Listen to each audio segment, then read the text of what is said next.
another live stream today. We're gonna do our best. We'll make it nice for you. We've got several special guests.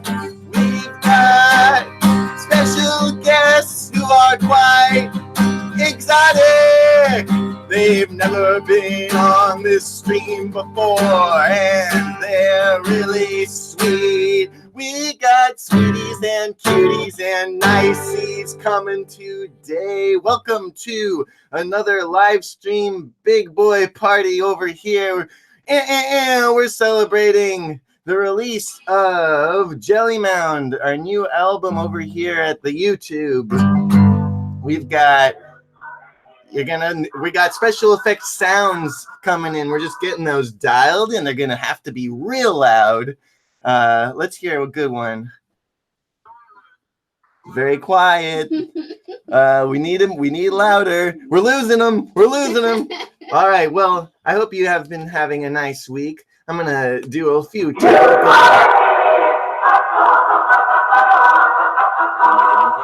Can the folks at home hear that? That sounds pretty good to me.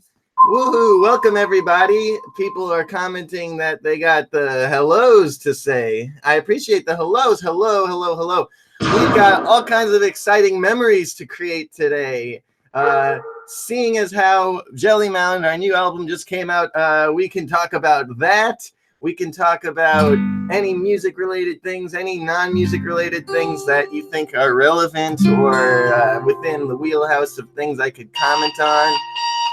How are the sound effects coming through? We got we got pew, we got all kinds of things to enjoy. Hello, welcome. All right, I have a good feeling about today. I gotta say, I have fun doing these. I get to pretend it's like a variety show. I'd like to introduce our first special guest of the day.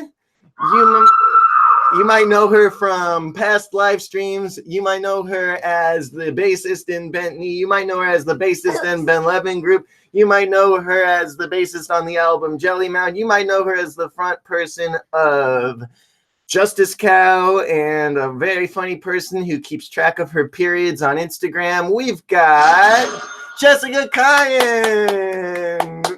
Okay, I'll give you some music. Tell us about yourself, Jessica. Well, I am 28 years old. I put on these clothes this morning. I've got curly, sometimes wavy, sometimes straight hair, and it's brown. Energy's feeling great. What a fine Sunday morning. Tell us a little more about your backstory. How'd you obtain your superpowers? Well, I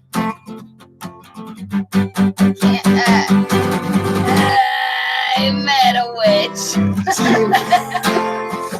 She Sorry, met Mom. a witch. I had to tell him. Jessica Kyan met a witch in the 1800s, and then from there she learned how to play the bass guitar. And what else can you do? Fart. Jessica can fart. So, what's on people's minds? Where are y'all at in your lives? That's a good. What's new with you? Let's see. I'm gonna look at the chat over here. People saying we love Jelly Mound. Thank you, Richie Bodici. You can never escape me, Ben Levin. Haha, it's Max again. Our friend Max, who has curly white hair, who screams like, ah, very good man. All right, we got Joe Fatum saying, why cute dick? And YouTube's asking me if I want to keep that comment, and I do. Welcome, everyone. Oh, yeah, and then show just dick, Joe Fatum. Again, we'll allow it. We'll allow it. So Joe saying, I'm so excited to see Bentley / Thank You Scientists again in a few weeks. Well, we're very excited to go back on the road and participate in the great long-standing tradition of working too hard and getting real sleepy for music. And we got people here from India. We got people who want to know about cheese. We got people who, Jessica, how much for a signed period portrait? Lesbian Ham wants to know. We'd have to discuss it in private. Yeah, she's pretty serious about her period portraits, so I don't think those would come cheap. I can't even get my hands on that period portrait. All right, welcome Giorgio Oliviero from Italy, and greetings from Portugal, David Spinola. We've got people from all over this planet, our planet, the planet of Earth. We all have that in common over here. We share the same home planet of Earth. Very good. What a nice day.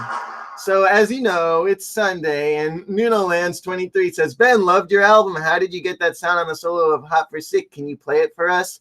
Well, as you know, it's Sunday, and it's a good day to tell you about the solo on Hot for Sick. Yes, Hot for Sick is a new song on the album Jelly Mound. The way that we got the sound was the producer, Brad, over at Big Nice Studios. He would take this pedal that was called like the... it was like a warping pedal. It was like what's it called? It makes things sound old and broken. And he has a knob on there that makes it go.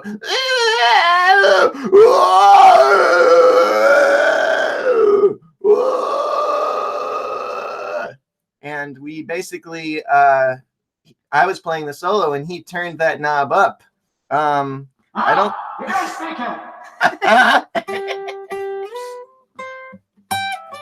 Let's see if I can remember the solo.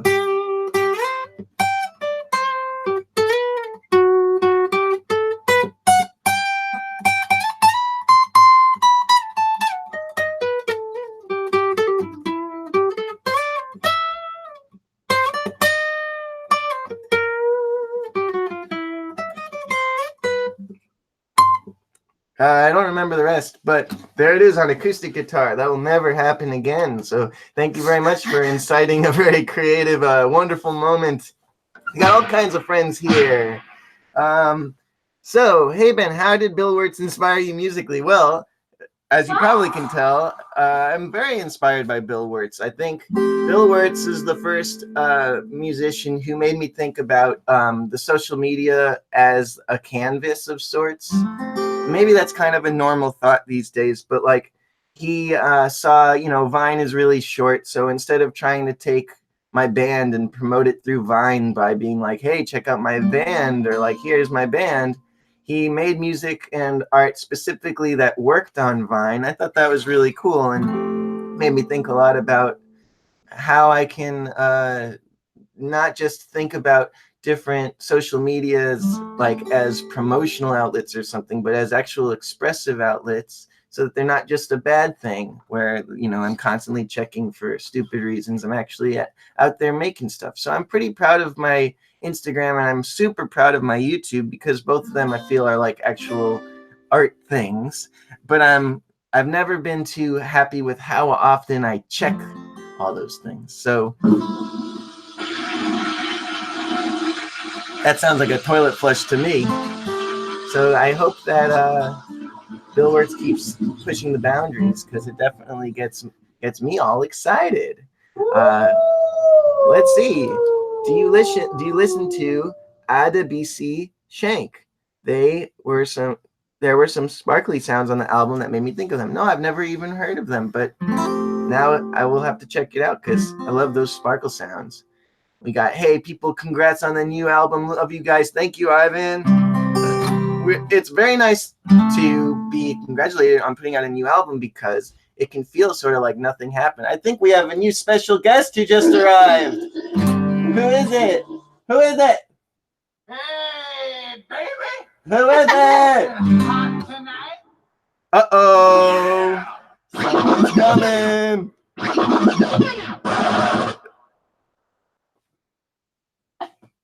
Whoa! It's Tim! Everybody, welcome Tim Doherty! He plays guitar in the Levin Group. He is the guy! He's the guy! He was on Jelly Mound! He plays guitar on Jelly Mound. Whenever you hear the guitar on the left, that's him.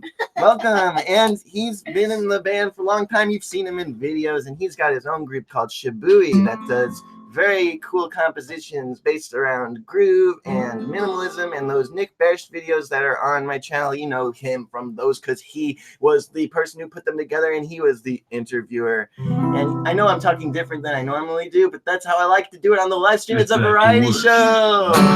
What do you have to say for yourself? Can I play with this? Sure. So you were using that in the show? No. Last week? Or She does sound weeks ago? effects. Yeah, that's the stuff. That's what I live for. Oh, yeah. So, Luke Rowe said, please don't do home invasion. That's not the theme today. We do have some people invading, but they're all invited. Uh-oh, I think I hear another special guest coming. Uh-oh. No, no, no, no, no, no, no, no, no. Yay! It's Kyle Harris! No! Yay! Welcome, Kyle. Kyle plays drums on Ben Levin Group and on Joey Mound, and he is the drummer in Goodie Bag, and he's in the Blue Man Group, and he's here today. You've seen him on the Flambus video, and you've heard him. You've seen him and heard him in a bunch of stuff. We got a drummer, we got a guitarist, we got a bassist.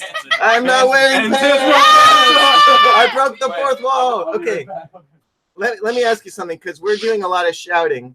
Is the audio horrible, great, or the best? Let us know. Kyle is such a sick drummer. We've got some good reviews for Kyle here. That's good.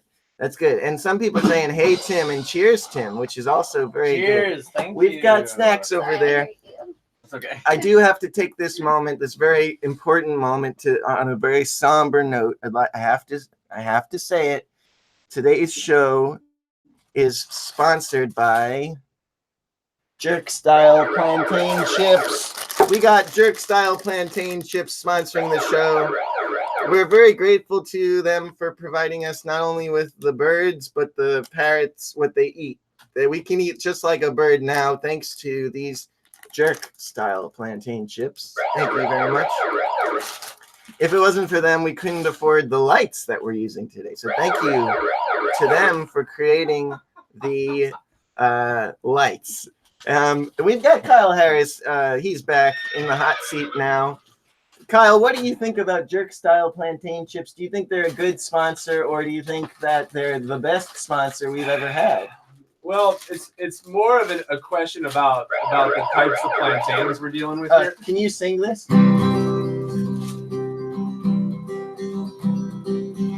This morning they gave me plantain chips for my mouth.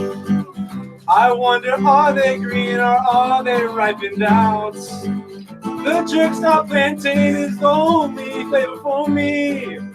Caribbean style, no chicken here for thee. There's nothing defensible in plantain chips. I hope you had the time of your life. Yeah. There's a lot of good, a lot of good stuff happening. That is one of them. All right, so wow, we have 73 people watching now. Okay, please ask me questions if you have any. We gotta talk about something here. And normally, when we sit together as a group, it's just a bunch of rattling off swears. Tim, that's not going to be appropriate for today. So first, I'll ask you all. Can you tell me, just like why don't we have the confession head? We'll just pass this head around, and while you're holding it, why don't you tell us a confession? So first, we got Tim over here on the confession head. So Tim, what do you want to confess today? Should this be serious? It can be anything. I was a little surprised when Jessica moved out of the way and I saw that you weren't wearing pants. Thank you. That's a really good confession. You're Catholic, aren't you? I've been holding it in this whole time. I have a confession to make. Thank you. What is it? The confession I have to make is that I don't really like plantain chips a lot.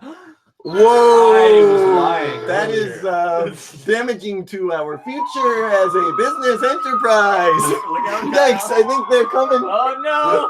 The chips are coming to get us. Well, thank you. Oh, no, it's just Uh-oh. Josh. It's just Josh. We got a new special guest. Hold on, everybody, shut up, especially the police. This is tense. Oh! Welcome, Josh. We got Josh Friedman. Josh Friedman in the house. Josh Friedman. Hey. Josh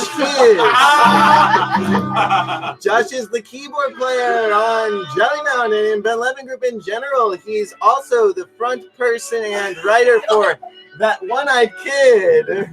Josh just released a new single called Rebandin'. It's beautiful. It's wonderful. I'm going to have to link to it in the description so you can hear Rebandin' by That One-Eyed Kid starring Josh, who has literally one eye, and that's where the name comes from. Josh, we're doing confessions. Oh, okay. You know a lot about confession. Do I need to hold the head? Is it? Yeah, hold the hand while you confess, please. I confessed that I forgot your address. I'm just pacing back. I was like, "What looks like the outside of your back door?" And I didn't Tell everyone the address. Here, sing it. All right. It's a place in Brighton. This is an arcade fire melody, but the harmony is different. God bless. God bless. All right, everybody. It's like morning radio.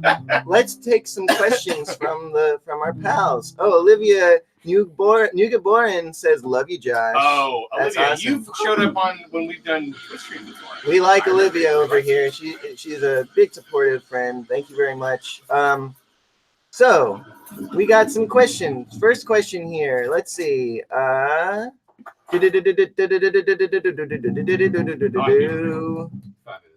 Okay, I'm trying to see where the questions start. Okay, QJ Andra says, my questions never get answered on these things. So just congratulations. I can't wait to hear the whole thing. You've been helping be a better guitarist. Well, thank you. I'm glad we could help you be a better guitarist over here at this YouTube channel. But please do ask your questions because you know what? I'm going to be on the lookout. And if I don't answer it, that's pretty funny. All right. So let's see what we got. Okay, we got Spike Spiegel from Cowboy Bebop saying, just wanted to say Freak Machine touched me profoundly. It's one of the few albums that can make me tear up while listening and get stupid hype right after. 10 out of 10. Easy. Aww. Super excited to hear your latest. Thank you very much. And we got Daniel Semelrock saying, Hot for Sick is such a great song, man. Well, we all would like to thank you with our first names. Ben. Josh. Kyle. Tim. Jess. Yeah. All right. So, Ben, how do you conciliate ingenuity / cheesiness with expression? I think if the cheesiness is on purpose, it's usually pretty good, but sometimes it's condescending. It's hard to put my finger on it. It's sort of like, you know how sometimes you'll smell a candle in the store and your friend will be like, oh, I love the way this candle smells. And you'll be like, nah, that's not my kind of candle. And then you go to another candle and like, oh, I love how that one smells. And you're like, oh yeah, that one's good. Just kind of like a taste thing, very subtle, like a candle related thing. So I think personally for cheesiness, like I like it when it's being done with all the heart. I don't know. What do you guys think? Do you feel like you are being cheesy sometimes? Sometimes. I mean, in Jelly Mound. Yeah. Yeah, for sure. Like, I feel like Sharon's, like, ending on Sharon and Sharon when we're like, and turn them back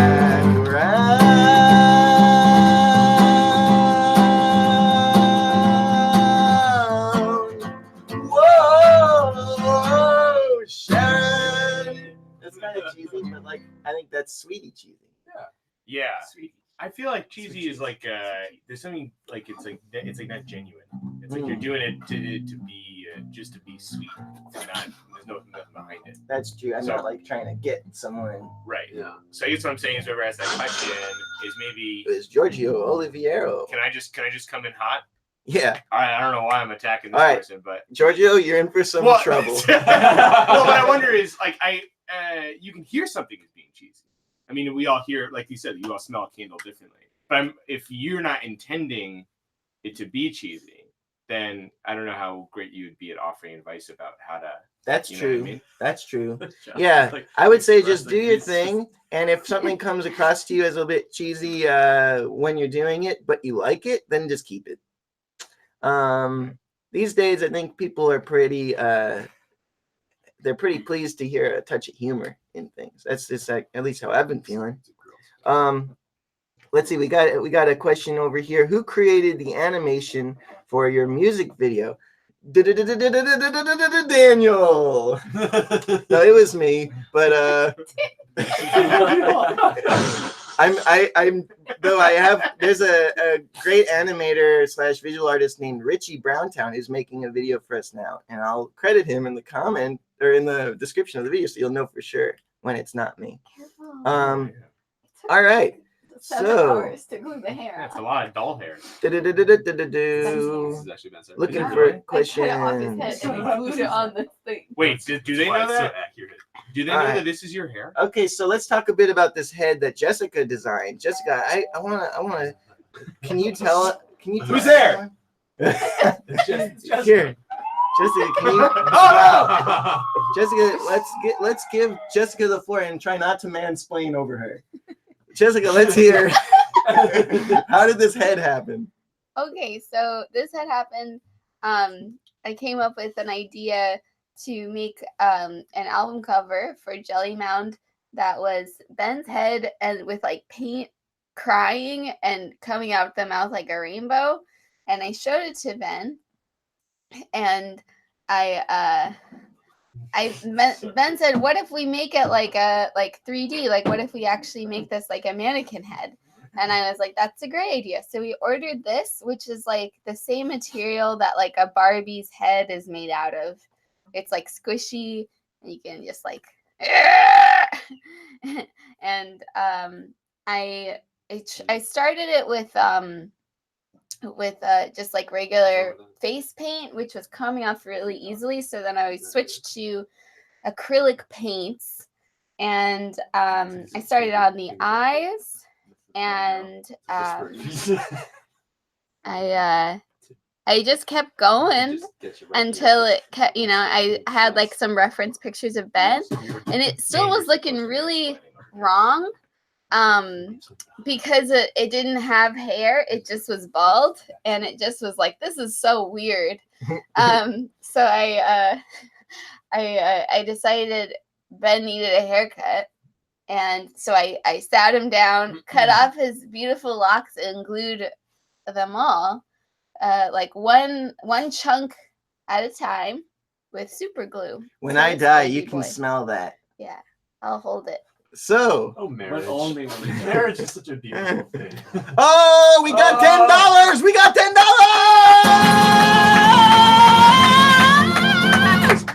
Capitalism, capitalism, capitalism, capitalism. Want to thank you for your $10. Let's write a song for our $10 donor. This says CA. I think that's Canadian or something. Here's the question from our hero in our knight in shining armor, Jonathan Bjornsson. Do you like your seagull? Why did you choose it? It was very inexpensive and it sounded pretty good. I do like my seagull. They crack easily, but I don't know. So do I.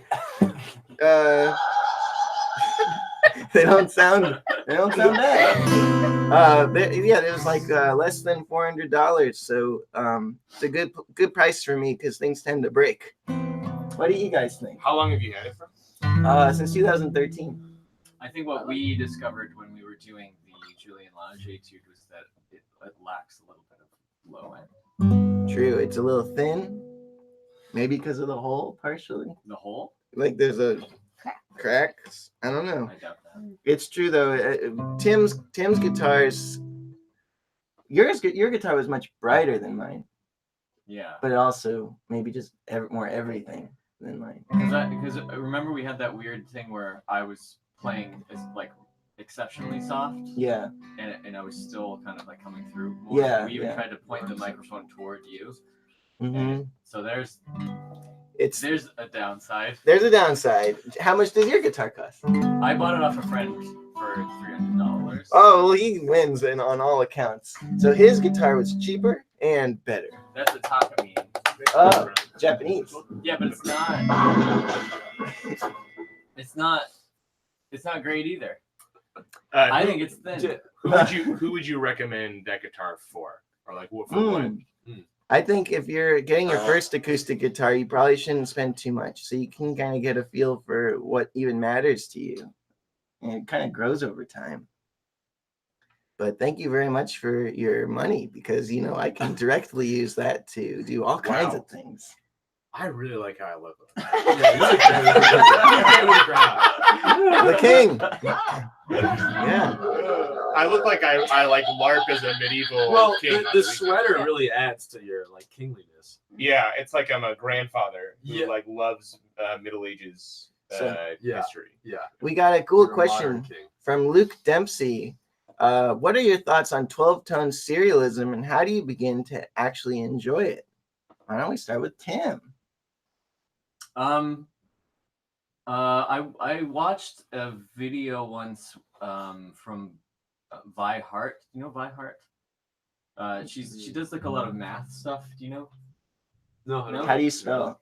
VIHART. She's a YouTuber. She does like a lot of math things, and she did this video on 12-tone, and it really opened up my appreciation for it. Other than that, so I would definitely recommend checking out her channel for that video. It's like a half-hour long, and it's really engaging and thoughtful and kind of brilliant. And she'll use examples like Mary Had a Little Lamb and just do it in the style of like Schoenberg or something. And it's really beautiful and like haunting, and I think brings out the best of that kind of method. And other than that, just listen to it a lot. Yeah. Where I come at it is that Schoenberg was a Jew in Germany who was pretty secular, and actually felt more German than he felt Jewish, and was like devastated to find out that didn't matter, and he still hated and kicked. He had to leave the country. And so I think, like, okay, in that position, if you're writing music for the masses and the masses have betrayed you, what is your goal now as a musician? Is it to make those people happy who, even though you and from your perspective, like you even did play by their game or whatever, they still threw you out? And it shows that like there's just, for Schoenberg, I think especially, there was just no way to like, how could you love your audience after that? And so the idea that you have to make a new reason for people to listen to music, or a new music, or a type of music that's not centered around pleasing the audience, but about creating a new society, basically, or a new musical world. I think that's like what's exciting about 12-tone serialism, is that I don't think it's terribly concerned with the listener, but it's very concerned with breaking boundaries and rebuilding the idea of what music can be. And I think that's very useful and poetic. Yeah, I would. Go ahead. I would add that when I first learned about it, the concept, and doing like, we did like Babbitt squares in high school, where you would do the 12-tone. It would just give you all these different tone rows. And I hated it, and I thought this sounds bad, and I didn't like it, and then I learned more about the history of why it started, that made me like appreciate it. Like oh, this stinky cheese isn't rotten, it's just stinky. It's stinky on purpose, and that makes you go, oh, okay, well, I guess there's a world for that. But the thing that really made me appreciate it and really get into it was that when Leonard Bernstein is writing music, he is writing a lot of tonal music, and then he gets into atonal music and he comes back. And so the thing he does when he comes back is this series called the Chichester Psalms. It's a choral piece, which we've listened to. Badass. It's very badass, and it's so you hear all the atonality getting trickled into his return to tonalism. It's really not tonal, but that was such a cool way to experience it because it's like very dissonant, and you can hear. And then all the rest of his, if you listen to Cabaret or West Side Story, which is also like very dissonant. Yeah, it was so the hills are alive with the sound of stories, and but that's where I could start to appreciate is it not even just atonal stuff, but just dissonance in general. Was like here it is sprinkled into tonality, and that's what kind of brought me to the other world. That's cool.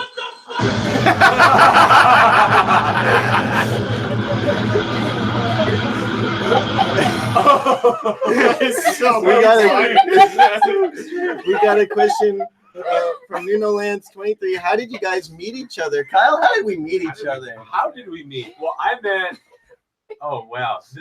met Josh playing for an artist named Jenna Lottie in 2013. And Josh, we met in a rehearsal, and I think like one of the first things I asked you was if I could see behind your eye patch. You and most people. But you showed me. Yeah. And I just don't know why, but I knew. I could feel it. You could feel it. That you'd But be friends. we were gonna be friends. But I met Josh there, and then shortly after that, Josh asked me to start playing drums in That One-Eyed Kid, his solo project. Check it out. Rebanding. Check out Rebanding. And it sounds just like that. That's where I met Ben and Jessica. Ben and Jessica had already been playing That One-Eyed Kid at the time. Started playing with them and was lucky to make some awesome new friends. And then I think shortly after that, I started doing the improvs with you. You'd been already doing them with like Ben or Gavin, and then so we used to do these improv shows where we'd play at some different places around Boston, and sometimes we travel to do these. But essentially, the concept was we'd get on stage for about an hour with no plan, and we'd have maybe anywhere from 4 to 6 people, and we would improvise for as long as we could until they kicked us off, or sometimes we went way too long and annoyed people, and that was okay too. But I met Tim doing that, and Tim and I had a very strong musical connection. Can I ask you? Because I don't remember meeting you. I don't remember meeting you either. Okay. I think you guys have technically. I think what happened is we were just we were kind of just serious, and we're like, oh, we're going to play together, I guess, and that's fine. And then we were like, oh, we do this pretty well together. Let's hang out. Let's be friends. Okay, I accept that. You accept that? I accept that. You just accept it because I don't see what else. Yeah. But I'm not trying to make. No, you can mansplain because I'm a man, so it doesn't count. Do you remember how we met? Give me a second, because I don't think about it. It's in that part of your memory that you're actively trying to. Yeah, I'm suppressing that. Yeah. Do I remember? I'll give you a hand. Yeah. It involves drawing penises. Oh wow. No, actually, now I know even less. Yeah. I know what that means. Yeah, you know what that means. Yeah. Do you remember, Ben? I was reading comments. Okay, What that's did you fine. say? I'll just. How you met? How Tim and I met. No. My hint was Here We drawing Just Dream. penises. Yeah. Here We Just Dream. Yeah. So in an older iteration of Ben Levin Group, we were playing a show in Providence, Rhode Island at a firehouse. Oh, that was that band night? called Here We Just Dream was playing with us, and guess who was in it? It was Tim on guitar.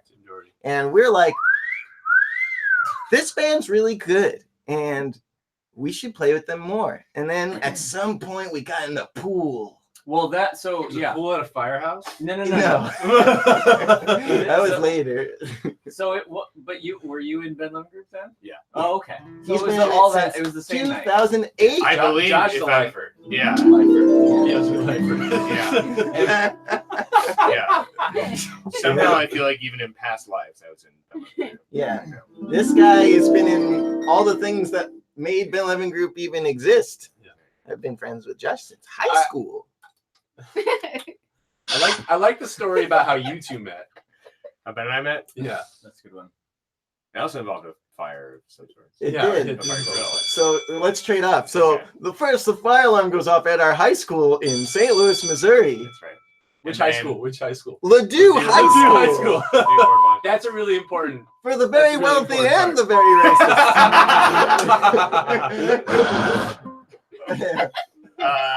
It was a fire drill, and we had to all go out whenever that happened. Everyone went out to the like the football field. Kind of how it sounded. And so, to my memory, I don't remember meeting you at all at this. But to my memory, there was a fire drill. I sat down with my friends. That's how my version of how we met goes. No! And what was your recollection of it? I was sitting on the bench, and then this guy goes up to me. He's younger than me, the nerve of him, and he goes, he wants me to move over, and his way of telling me is like, and so I thought he was a jerk. But then we became bandmates for a number of reasons, and it turns out he's not a jerk. Honestly. Yeah. Seriously. Yeah. We overcame whatever that was. Overcame Yeah. differences. Yeah. There's positive lessons. Yeah. Let's see. I think we got a good one coming in. We got, so Olivia says, Ben, I took you up on your offer on using one of your songs for an animation. I have now started on an animation for Goddess. I know it's an older song, but at this point, whoa, I'm reading this like a pro. It's an older song at this point, but it's really important to me. Thank you very much. I appreciate that. I haven't played it in a while. Joe Fatum, the drummer from Thank You Scientist, says, what's your favorite Santana emoji? I know. Like Carlos Santana?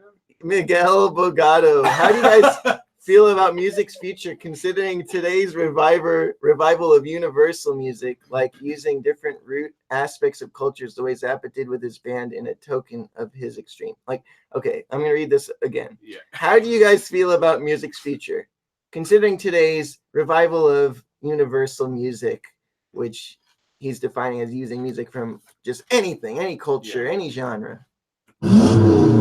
I think that like Spotify's been a big help for that, because people are finding music through recommendations that are maybe like a little less narrow than just what you and your friends know.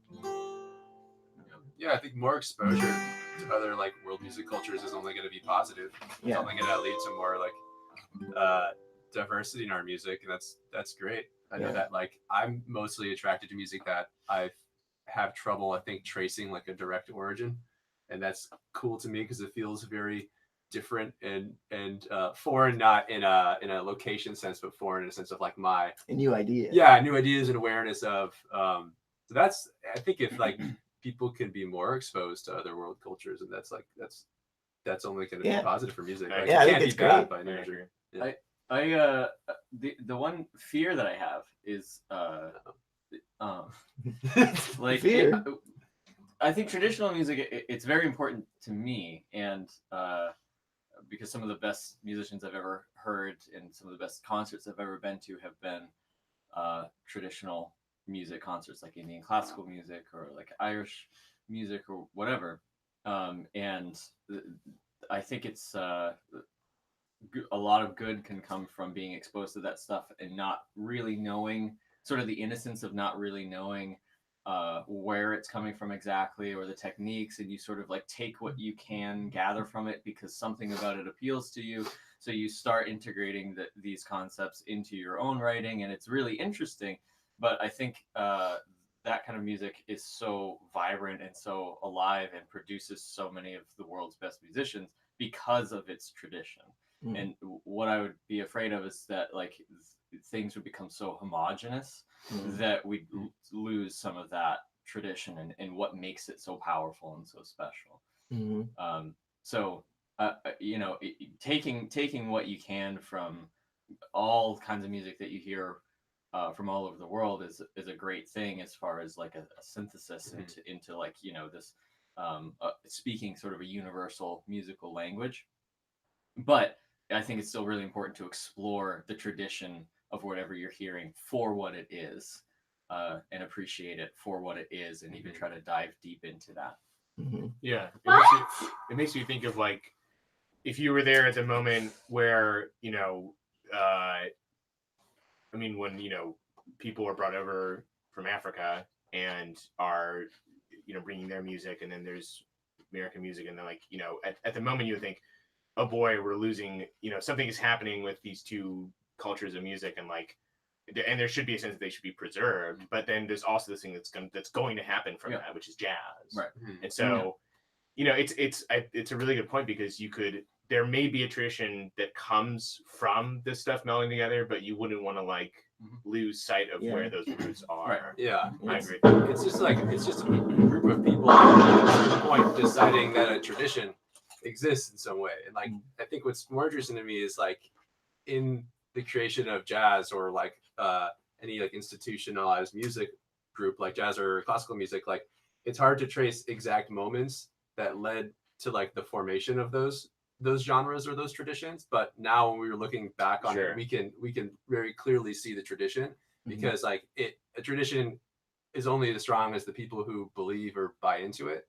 So like I think that, like, to your point, like, I think that in 100 years, we'll probably have whole new sets of traditions. I think what gets more challenging, or that I think about, is that, like, is it more difficult to create as much clarity with tradition, or with like a certain, like creating a very specific domain of music? Is that more challenging because of the amount of exposure or volume of access we have to different styles? Like we're overwhelmed. Yeah, whereas like jazz, if jazz started in New Orleans, it was like very clearly had a very clear cultural necessity to it. And then as it moves from New Orleans to other parts of the country with like the abolition of slavery, then like you have very clear cultural outlets to help to hone this style. But then there's still certain institutions of it that are really ambiguous to me. Like, for instance, like a swing pattern on a ride cymbal, like it's a chord note and 2 eighth notes.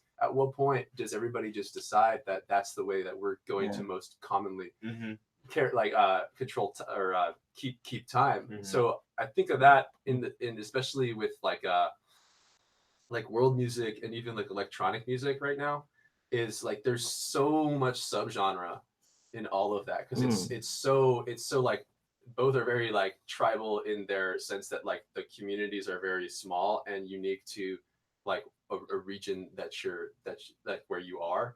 Like, for instance, if you go to like Berlin, like techno music in Berlin is like so popular, and I just don't get it. I just don't get it. I'm like, this is like the cheapest sample pack, and like it's so repetitive, but like people love it, and I can't fully understand it. So I think that like tradition is important, because in music is important because it helps you make it.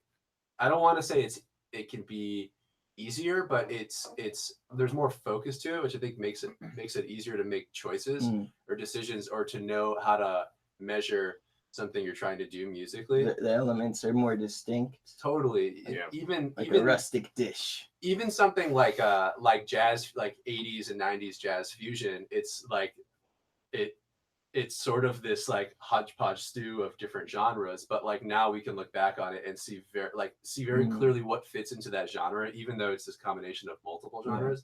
So I think I don't know if that's fundamentally human, if that will stay constant, or if like we're just at a point right now where we're not sure what the next tradition will be. Yeah. And, I mean, personally, I think like when individuals are very hodgepodgey, it's good. But when you have yeah, if you have a whole world of hodgepodge, then that might be, then you might be losing some stuff. But like personally, I try to, bless you, always do something a little different each time. But I wonder if there are like little cultures all over like the internet and different communities, like still like there were, how there's when the internet was kind of newer, there were a lot of people would go into like chat rooms that were kind of small, and now I mean there's subreddits and stuff, but it's all kind of linked to a bigger culture of Reddit or something. I wonder if there's like distinct musical cultures coming out of distinct corners of the internet, like vaporwave and stuff, and if that's going to be as deep and meaningful as say like gospel or jigs and bluegrass. I mean, I feel like the answer has to be yes. We're just like in it. So we can't detect. Like everything we're saying is we're looking back and they're like, well, Celtic music, Right, because. Truth. Well, Olivia, I'm very excited to see your animation. Seriously, that's very, very cool. I just saw dollars. So let's see what else is going on over here. So we got a question. What are some concepts for music around the world that you guys use in Ben Levin Group? Well, yeah, very cool question. So I think that it's been a long time since I've explicitly thought about that. I used to think about it a lot. Like I thought it'd be really cool to blend the Arabic music I was listening to and the Turkish music I was listening to with like the shredding guitar stuff, which is pretty much what Steve Vai was doing at that time. So like that was where I got the idea to do that. And I was thinking very explicitly that way. But now I think the thing that's influenced me the most with writing this music has been, rather than like specific places, I think I've been influenced by the internet more and more. I spend a lot of time on the internet for all kinds of reasons, in all kinds of like healthy and unhealthy ways. And so I think like a lot of my music is influenced by my fears and loves online. Like Bill Wirtz, for example, is a person I've taken a lot from. And then like, I mean, I think it's a lot because of Spotify and things that I know about like genres I wasn't into like 10 years ago, like hip hop, or maybe it was more like 15 years ago now at this point. But like I got into them because of the ability to like lightly browse, because I heard a lot of hip hop I didn't like before I started to get like what I love about it. And now I probably listen to it more than any kind of music. So gotta thank the internet for that one, I think. Can I answer that question better? Absolutely. Okay. So yeah,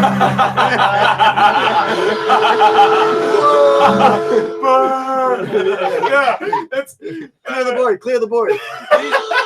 no. He can do that. He's the most senior. Yeah, that's right. Yeah. I'm a tenure track professor. Yeah. I am the king too. No, but I think the answer of how you put world music or other cultures' music into Ben Levin Group is kind of like it's like an A to C thing. So that when it's like think of any other thing that you've learned like theoretically, like there's times like I remember the first time I learned major scales. Anything that I did improvising or composing after that was just it was just using it, and then over time you get like more distant from it, and there are songs out right now that use major scales and look and go, oh, clearly this melody used a bit of that thing, but when you first learn it, it's so immediate and it's sort of just like diarrhea. It just goes into it. So like there's like Sands of India, right? And there's like older, again, as like the senior member, the senior VP of Ben Levin Group Corporation. There is older music. 2008. For profit. There's a song that Ben Levin Group had called Sands of India, which was like that music, so worldy. And then there's also like a lot of stuff that used 12 that used oh my god, harmonies, like half quarter tone. Thank you.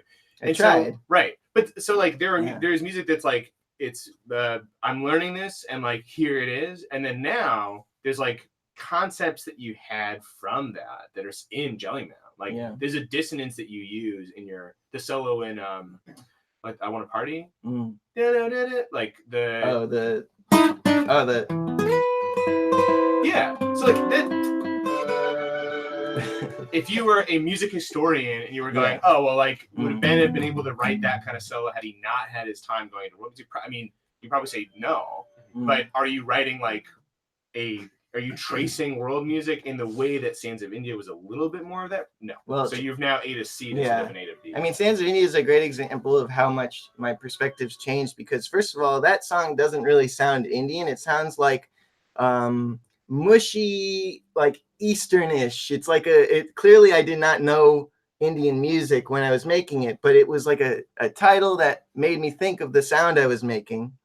I don't think I'd do that now. But I was explicitly thinking like what would make me sound original today is if I, white American guy, made music that sounded Eastern. But nowadays, I don't think about that at all. But clearly my interest in that concept has stayed with me. It's bled in. I've definitely listened deeper to those, various musical things that I couldn't differentiate between before.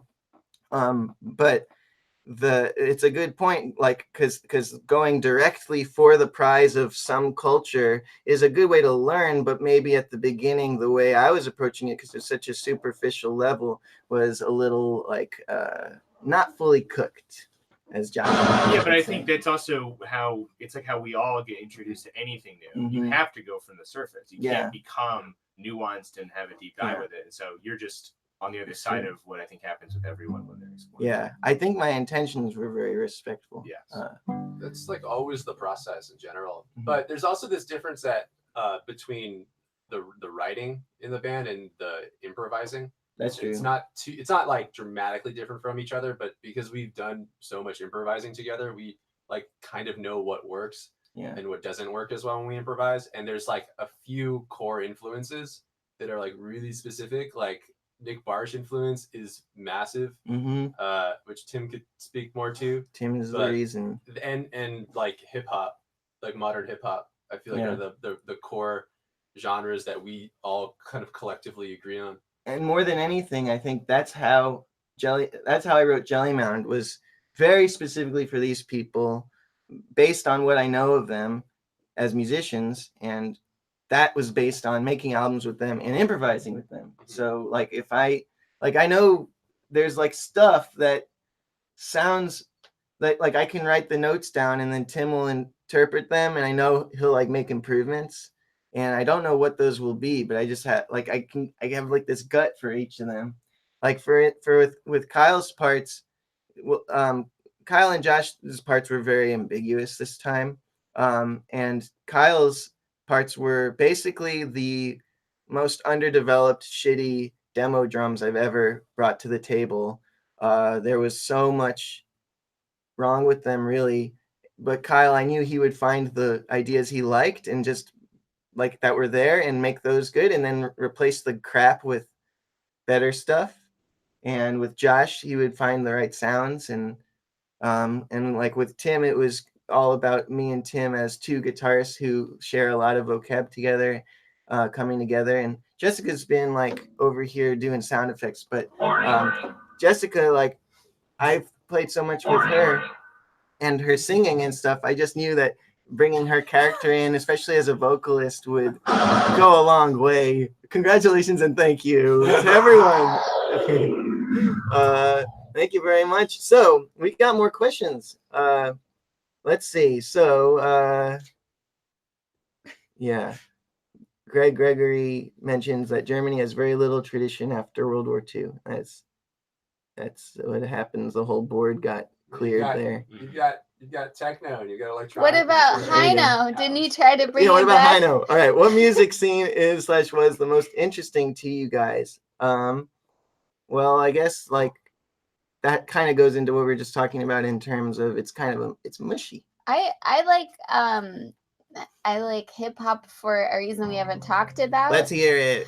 I like that there's so much collaboration, and I also like that it's like super common to like have a really small band and just have like a lot of guests and like be working with all these different people from like different places. And like I do love being in a band, and I do love like having like this group that you're tied to all the time. But I feel like the possibilities of just trying like a whole record working with different people for each song would get such different results and like expand everyone involved in a way that like rock music doesn't do. It's cool to think of individuals as compositional tools, and like not in like a predatory way, like you're a tool, but like I respect your artistic perspective so much. I'm just gonna leave this space here and just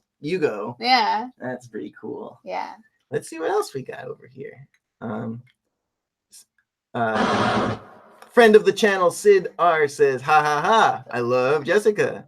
Let's see. Here's a good one from Thomas LB. Do you think virtual reality will change music or create new styles? How do we know we're not already in virtual reality? That was a good point.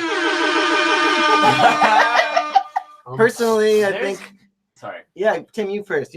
I don't know. This isn't like my world. It's not something that I look into very often. But I think virtual reality is really interesting, and I've tried those. I've tried those headsets a few times, and it can be kind of mind blowing. And I know that there's like there was some program that the band Sigur Rós was trying to develop with a VR company, where it's like interactive, like an interactive world where like everything has like a sound to it. So like you could like brush like the top of like a grass or something, and it would like have some kind of That's effect. cool. And, Sound like kind of like that, yeah. And so like that's like just a little tip of the iceberg, but I thought it was like really exciting because it seems like such a natural progression of like how to use sound. It's not like I mean, like I think Imogen Heap has a thing too, like with her gloves, but that seems a little different because it doesn't seem quite as immersive.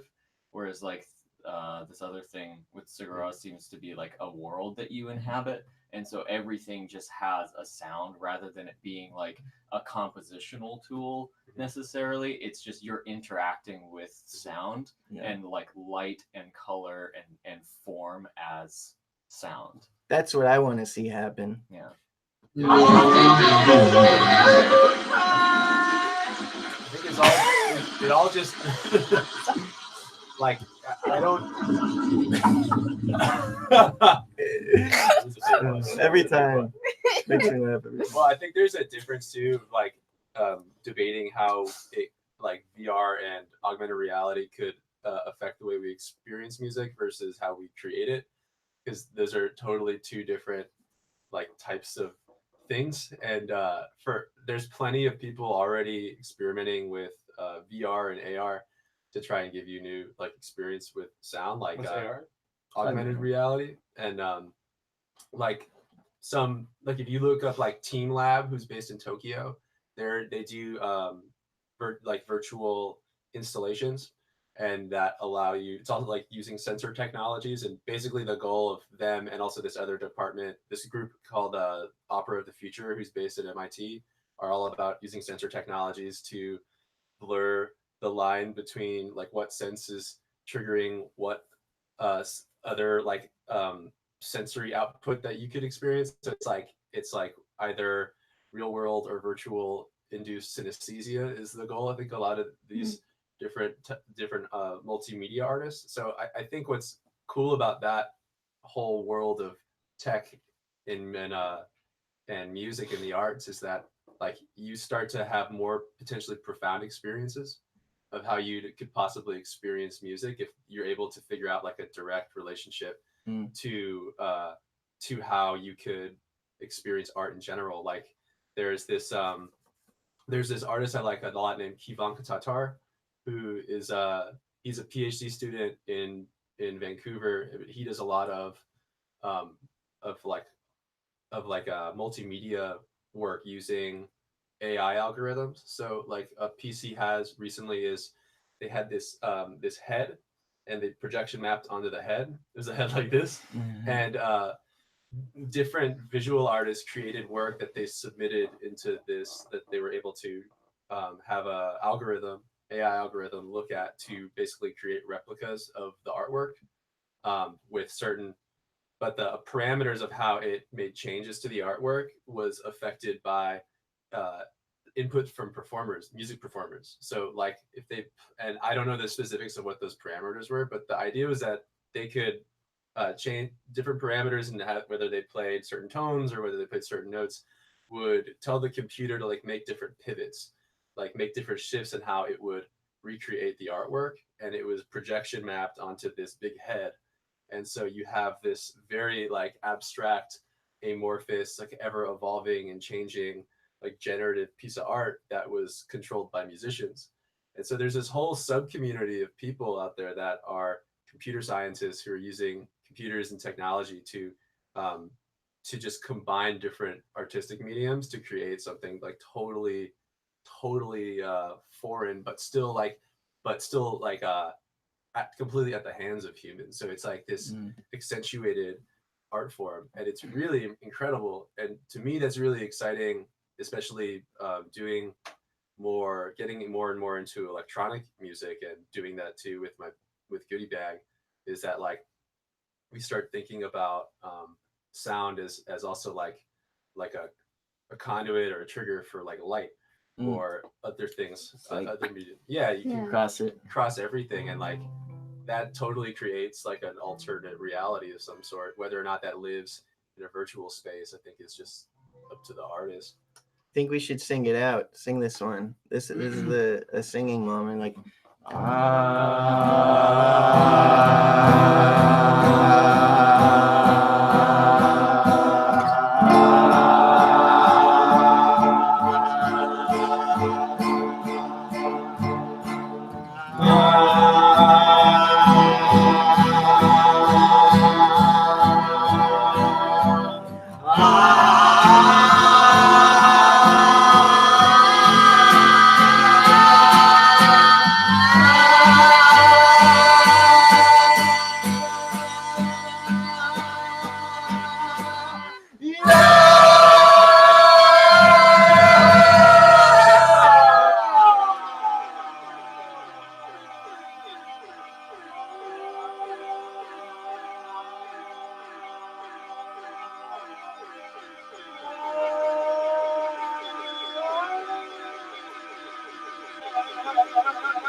You might be wondering how I got into this situation.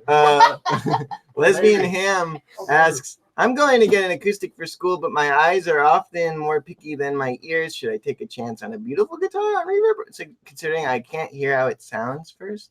And Common Chaos says, well, you might be able to find some demos online to give you an idea of what it sounds like, which is very true. If you do it with some places like Sweetwater, I think you can send it back if you're not into it. I think any guitar, Amazon too. There you go. So like any guitar you get, you can kind of make it work for you. I think if it's not broken, you know. What was the question specifically? Do you think it's a good idea to get a guitar like on reverb.com that looks nice? Oh, considering that Lesbian Ham will not be able to hear it in advance. I think it's like it's fine. I mean, I personally really like to go to this store and try something first, but if you don't really know what you're looking for, I mean, you can try it and send it back if it sucks.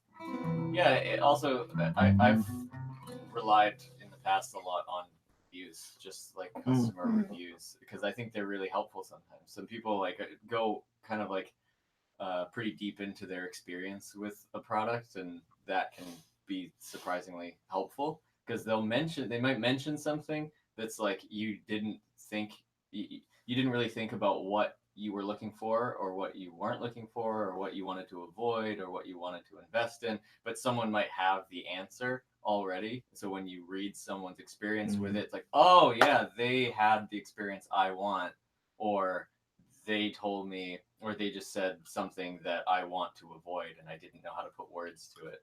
So that can be helpful. You can trust them. They can also, I've had the experience where it has like 2 reviews, and one of them is like, this digital 88 key weighted hammer action piano has a terrible synth sound.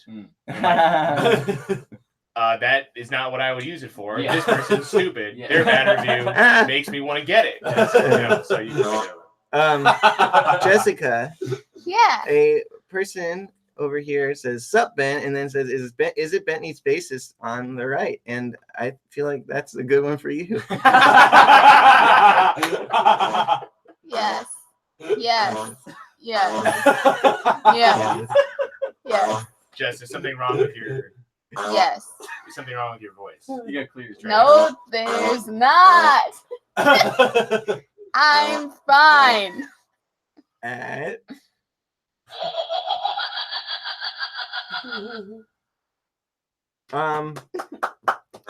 Let's see. How do you Joao Victor Marquez Diago, how you use to store your ideas when composing? Well, I use like little recording apps, or one recording app on my phone, and I sometimes will jot down notes, and I use Reaper, and that's pretty much how I remember what I did.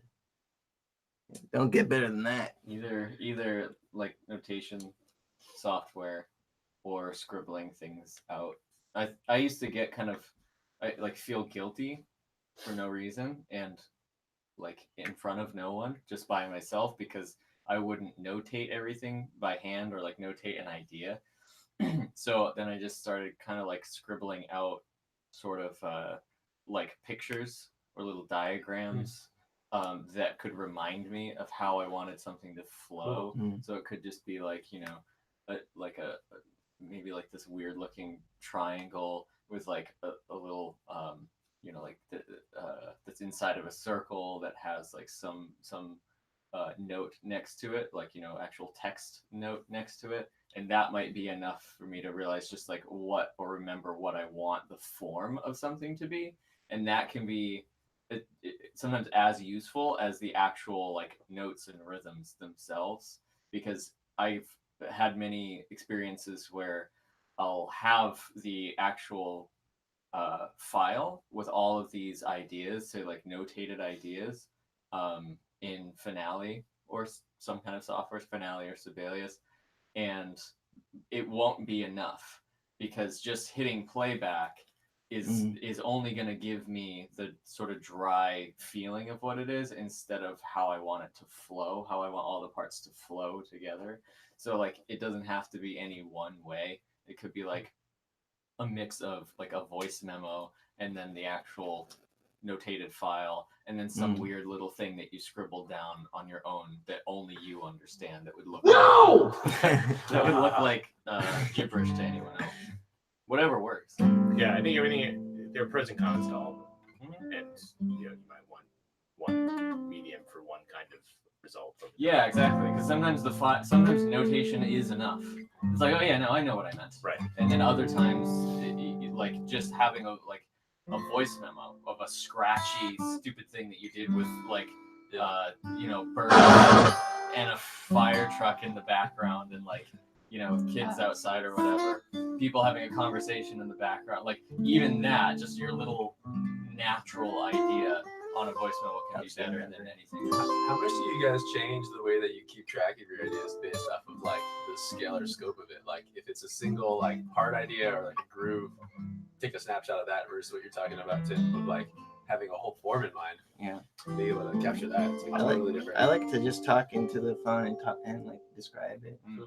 Tim and I've talked about this a lot, because Tim does what I stopped doing, which is I used to only notate stuff. I used to and I would make post rock, and then it became more indie rock, and now it's more like electronic.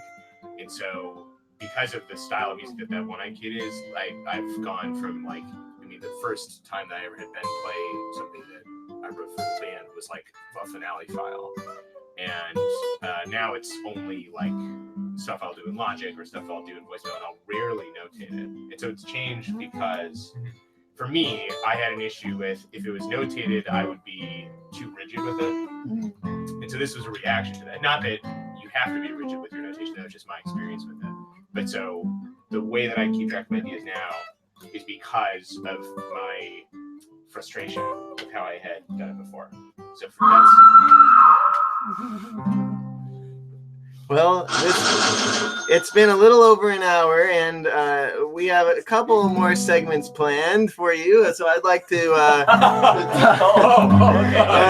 like to change gears a little to our next segment, which is thank our sponsors. So I just want to kind of get up here for a second, check my peen. I just want to check in with our sponsor who's been watching this whole time. We're just so grateful to you for sponsoring us. We got jerks. We got jerk style plantain chips. Now we can eat what the parrots eat. You don't have to just be a person eating normal food. You can eat the kind of crap that a bird eats. So let's do a quick unboxing. You guys, I need you to focus. Can we do a quick unboxing? So It's a bag. Wait, pause. do you guys? Well, I don't think this is going to be good for everyone, but who wants to get their mouth real spicy? You don't have to. It's not good to. All right. Okay, Is so it really spicy? Tim will be the judge. This is not spicy, but I have some stuff that will make your day suck. We don't have to do that. Will it be good for the...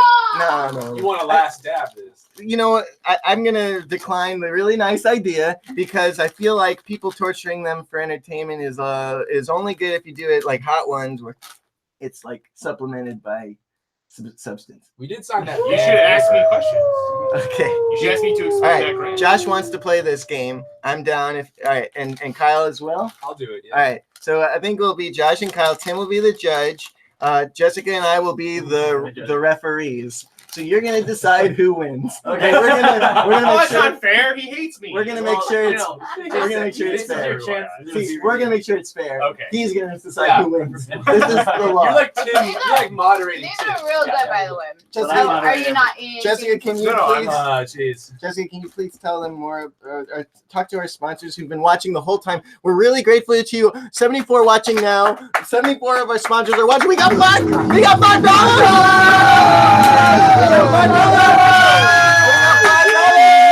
We got $5. We got $5. $5. Okay.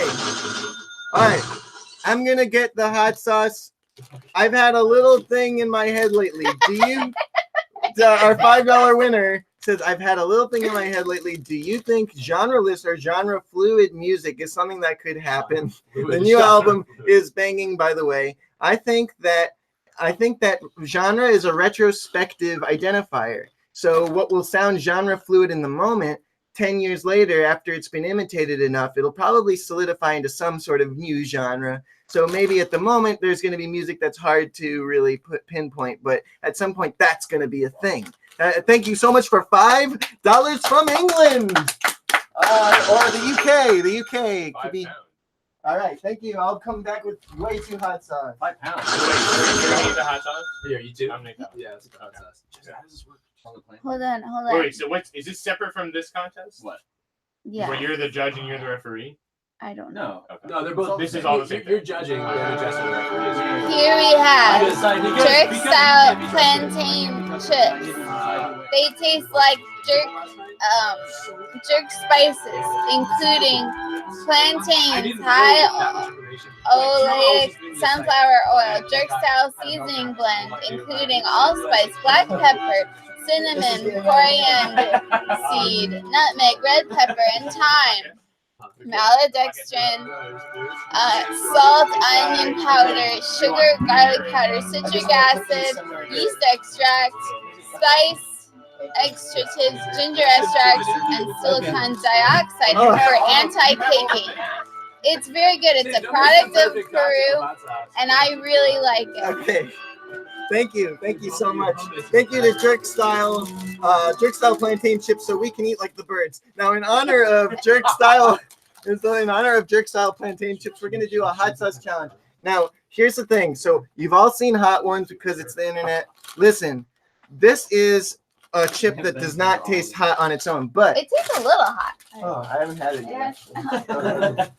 I want to talk a little bit about the hot sauce we have here. We have some hot sauce that's like good, and then some hot sauce that's bad. Can I do a sound for each hot sauce Yeah, after you let's have describe That's a it? good one, yeah. All right. So Which one is gonna ruin our day? they all taste good. I'm gonna go in order of hotness. So Okay. first we have this onion hot sauce. It tastes like onions. Y'all should know what your fate is about to be. It tastes like onions. This is really good. Are we eating all the hot sauce, or are you choosing? Just one You on can each. dab each one. Each hot sauce on one chip each. Is it Oh, weird? we're gonna Is try all Yeah, the hot yeah. sauces. Is anyone weird if I put my hand in this? No. No, So this you're is very the least hot one. Then we have blackberry hibiscus, which tastes like a little blackberry. You could put it in your yogurt. It's a little more hot. Not bad. This is Chloe, whatever. It's just a rooster. It's a cool looking thing. Chloe Kid. And it's a Hawaiian hot sauce that has ghost pepper in it. And so it's like pretty hot.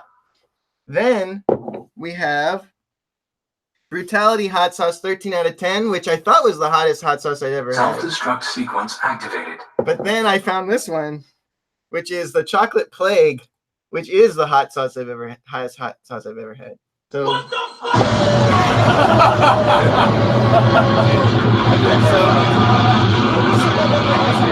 So, so we have five rounds, and with each round a question that we'll take from you. You can provide questions, please, for the hot sauce challenge.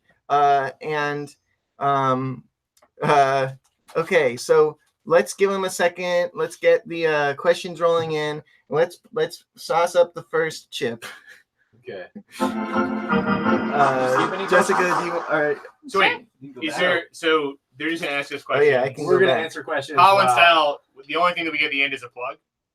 Oh, okay. Well, Yeah, what do here's we get? here's a good question. Okay, yeah. So at the end, whoever Tim decides is the winner gets to plug something. They're answering questions. Okay. And you're judging based on whatever criteria you want. Is this okay for my ulcer? I think you'll be Should I fine. make them Okay. more This is- even? more for You're just gonna go. That's a fine amount for any of them. You don't want to go too hard on the really hot Do we stuff. cheers every time? Yeah. Can we So- clap? Can I have one? Yeah. Okay. Like a So wedding. here's your first question. This is coming from Tommaso. Wait, we have to Grandi. eat it, and then we. Yeah, right. Go Let's for eat, it. let's Yeah, eat. yeah. Oh, that's so Aw. sweet. So the question is, why the poop? Why the poop in the video? Why the poop in the video? Oh well, everybody poops, so it made sense that poop is also an emotion. It was important to communicate the emotion of poo poo. It's yeah, exactly. Yeah, you know. You mean in the hot pursuit? Yeah. Yeah. Well, from what I understand of what the song is about, and I don't know everything. I'm not the fucking king, but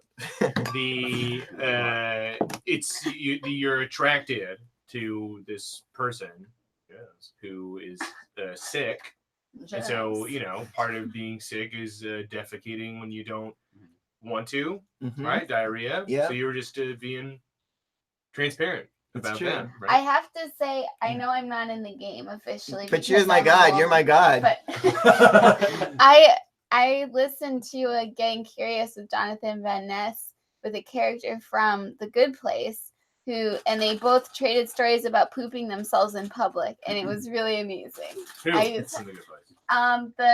The friend who's like really mean and like I don't yeah. know her name. The- It's Jamil.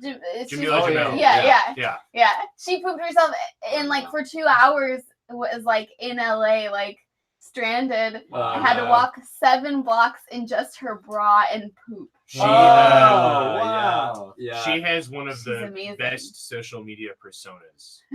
Cool. Because she's been calling out like celebrities that promote like fit tea, which are like it's like a diuretic, and it's like beautiful. Maybe that's what happened. People who've undergone probably cosmetic got surgery who someone are like, cool. I With the drink hot this sauce tea and it now. makes me beautiful. And Yeah. she's like, that's not Right. true. Round She calls it two. Cool. Sorry to Yeah, cut it I off. like Yeah. her. Round two, we got another bunch of questions now. All right, so this is the blackberry hibiscus. It's a friendly sauce. I think you'll just enjoy it. It sounds but like it's a little tea. hot. What do you guys think of that onion? It was It delicious. was good. I liked it. It was an even burn. It's Yeah, weird. it's comfortable. It's weird with the flavors that are already happening Yeah. On the on plantain the chips. Yeah. The onion was good. It was mild. This but one might. subtle heat. I think subtle it'll be heat. still good. I like the onion one. I feel like there's a disproportionate. Yeah, I feel like I'm Yeah. getting a little. My plant. I You think got you the. gotta I think do you'll this. both be fine. I think you'll both be You can fine. just trade. No, Okay. I will just You I'll want just it? have It's a the competition. I'll have the moral Treat high you. ground, knowing that I've had. Yeah, I have no moral standard. So. So, Are we eating here's the Yeah, question. Go ahead. Yeah.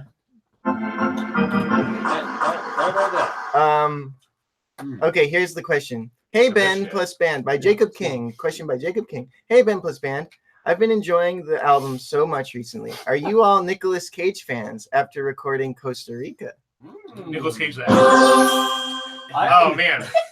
I can't. I answer love questions, National Treasure. right? Yeah, it's pretty good. It's Yeah. like a good. Yeah. It's a decent movie. It's Yeah. entertaining. I like mysteries and I like adventures. Those are very important things to know about me as a human. And in National Treasure, when he goes to the forest and he finds the underground temple, it's awesome. Yeah. It's exciting. Yeah. Do you know why they're asking? It gets hotter when you swallow. In Costa Rica, The song? why?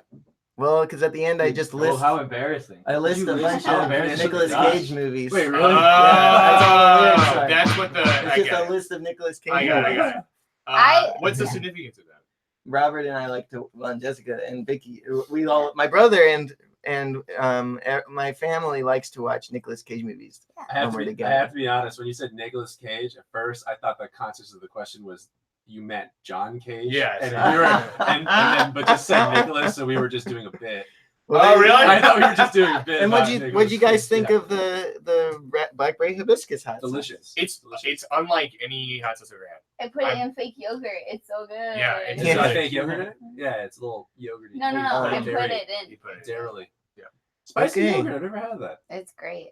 All right, let's get the next one going. So this one's pretty hot. Reach in there. It's a little liquidy, so I'll let you pour for yourselves because I think it'll be more I knew accurate. it. I knew it. This is the Hawaiian hot sauce, Kalahui Kid.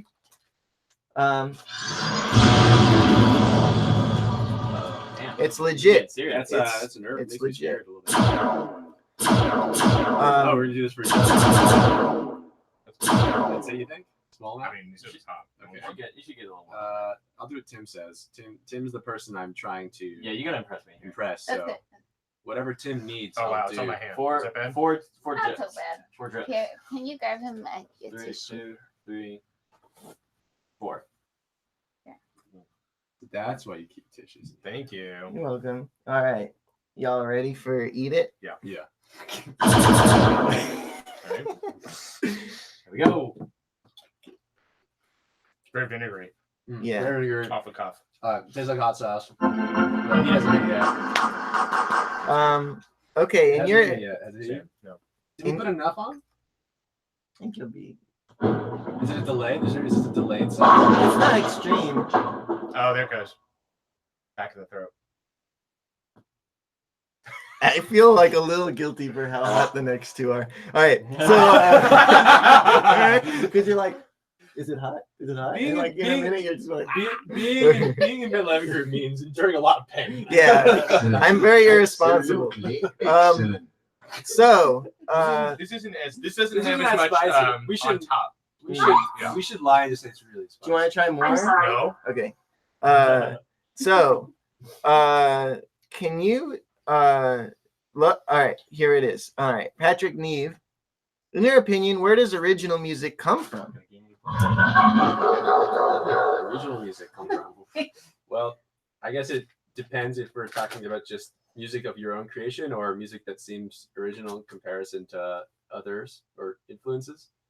But I think all of us. I mean, I think that well, we touched on this earlier about how you go through periods of time where you're very heavily influenced by an artist or a certain group of artists, and that starts to find its way into your playing, or like it almost becomes this like study or execution of the things you've been listening to or absorbing. Mm-hmm. And I think original music, when done well, comes from is always being sourced from something else, or there's an initial influence from a different place, but we're all kind of remixing in our own ways and finding things that we like that feel very natural and not forced, and then trying to find a way to adapt it into our own style. And I think for me, like the pursuit of playing and making music is always trying to be more authentic and always be changing and evolving and growing. And I think you get stronger and more clearer over time. It's like what makes something your own, and it feels more and more original over time and through the process. Just like go through the process multiple times. That's a great answer. I guess Kyle wins. Yeah. All right, so Wait, that's up to you. That's up to you. Can I talk about Yeah, it? of course. I think that it's like just a weird mix of everything. Like, I sometimes I'll write a song and then I'll look back at what I think the song is about or influenced by, and I'm like, oh, it was like a story from a podcast and a thing I ate, and like what the kind of day it was, and then also like a dream I had, and like what someone said to me 5 years ago that like I remembered. And it's just like your whole life just comes out in like the weirdest ways, I think. Yeah. Actually, I am going to add something. I think there's something when you ask about what original music is, I think I always like to think of like, if something is truly original, like has never been done before, has never been heard before, what would people think of that? And I think you look at examples like Rite of Spring or, or Atonality, or just things where you're going, let's say Western music is going this way and this way and this way. And then, so we've got, 12-tone scales and all this. And then if you go way off, that's usually met with like, what is this? And so people don't understand, like people, what her Rite of Spring were like, this is insane, I hate it. Or thanks, I hate it. And that was the original things I wish I had. And have a button. yeah, and so I think when people like, I like to think of when a friend of mine goes, listen to this band, listen how original they are. And what they're really saying is listen to the way that they do 2 or 3 things differently, and maybe I can identify those things, or maybe I don't. And I think if you're doing something that is like a capital O original, it's usually like not palatable. And I think that's an important thing to know as an artist. You could go and make something very unpalatable based off of what the current trends of your music and your culture and your time are. And there's nothing wrong with it, but I think there's something that gets a little misconstrued about what original is, where like there's this great TED talk that Mark Ronson does about how this one sample was used in hip hop. I think it's the "Get Up" sample, and how it comes back it's like in every hip hop hit forever and ever and ever. And his approach to it is like, really music is more like fashion than it is like anything else, where like it's that you have cerulean was popular. I'm going to make this up because I don't know anything about fashion. The color cerulean was popular in like the 70s and it wasn't popular in the 80s. And then whoever decides to bring cerulean back into the zeitgeist, that is the person that's the genius. It's not that they're inventing a new color. Okay. It's that they're just, it's like the timing. The timing, yeah. Like, I remember this thing that everyone. Yes. Things are getting heated over here. Yeah. So in terms of what makes original music original, I think you're either choosing to be so original that like no one will understand you in your time, that kind of thing, or you're like doing a couple things different. People go, oh, that's so different, and really not a lot's different. Yeah, and that can make it appear that person is even more original, because there's enough to grab onto that it's enticing and attractive, but there's also enough that you haven't understood before that it's like, whoa, it's mind blowing. So like it provides a gate, like a path into your mind but it also can expand it like from the inside, whereas something that's like so completely different and hasn't been done before just kind of like hits a wall because it doesn't have like a safe path into your mind yet. The thing that jumps out to me in that vein is the way that when Questlove is first being explained to how he should play drums on Voodoo, and he's like, "This is bad. It's so behind the beat." Right.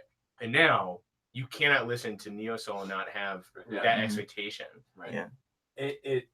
Then we start like, I don't know, that just gets into this blurry area of how to be confident with this thing you have no reference for, right? You have nothing to measure like a new technique like that. No one else has done it before, right? So then like, how do you know it's good? It takes something special to feel confident, and like that reference Josh made is like Questlove had a conversation with D'Angelo on the side when they were making Brown Sugar, and was like, everyone's gonna laugh at me, like I can't be doing this, and D'Angelo just knew, like he just knew, and that's he's visionary. That's what's uncertain to me, like what it takes to get. But the thing that makes him a visionary is also, I think, the thing that there's plenty. I think we've all met artists who are like, this is so different, and I don't like it. And to me, they're two sides of the same coin. You can be a visionary. Maybe you know that you're at the beginning of this wave that's about to hit. Oh, all Neo Soul is about to embrace this. Do it. Or like, maybe you're a crazy person. I don't know. I don't know that there's any rhyme or reason. So that's something I kind of want to mention real quick is, first of all, if you're just joining us, we're eating really, Kyle. So high level YouTube. All right, if you're just joining us, no, yeah. Sorry. Okay, if you're just joining us, we got Jessica Kine, Tim Doherty, Kyle Harris, and Josh Friedman, all the musicians who played on Jelly Mound, our new album, and they all have their own amazing projects, and we're gonna talk about them more. But right now, they're Kyle and Josh are eating really hot sauce, my hottest hot sauce I have. Is there one more? No, there's a one hotter one. You might want to mush them together. Yeah. So Tim is judging how well they answer the questions, and he'll pick a winner at the end. Jessica and I are the referees to make sure it's fair. It's like the radiation. But they need a tissue. Okay. You hold it up. Here's a tissue. So anyway, that's what we're doing right now. And I would like to say, speaking of music that's visionary, I would recommend people check out the new single by Car Bomb. I did the animated music video for it. It's called Dissect Yourself by Car Bomb. I really think you'll get something out of it. You'll either love it or hate it, pretty much. It's like the heaviest thing I've ever heard. And then I also just put out a music video for someone named Aaron David Gleason, a song called Progress. Aaron David Gleason, Progress. His song's really good, and I had a fun time animating it. So if you like animation, you might want to see it. Oh, yeah. So here we go. They're about to eat a really hot sauce that I think is. Kyle has more just for the rest. No, I skimmed it off. This is actually on the box. Can you show them what we're dealing with here? So we're gonna 16 hours. Wait, hold on. Before they eat it, I just want to preface that this is Culver's Brutality Hot 13 out of 10. And when they said 13 out of 10, I didn't believe them, and then I ate it. I was like, woo! So, all right, go for it. That was a good one. Okay, quick, while you're chewing, what are your thoughts on Kanye West? Oh, man, okay. So I remember in a band I was in college, we got into this very heated debate. What was happening? About whether Kanye West was good or not.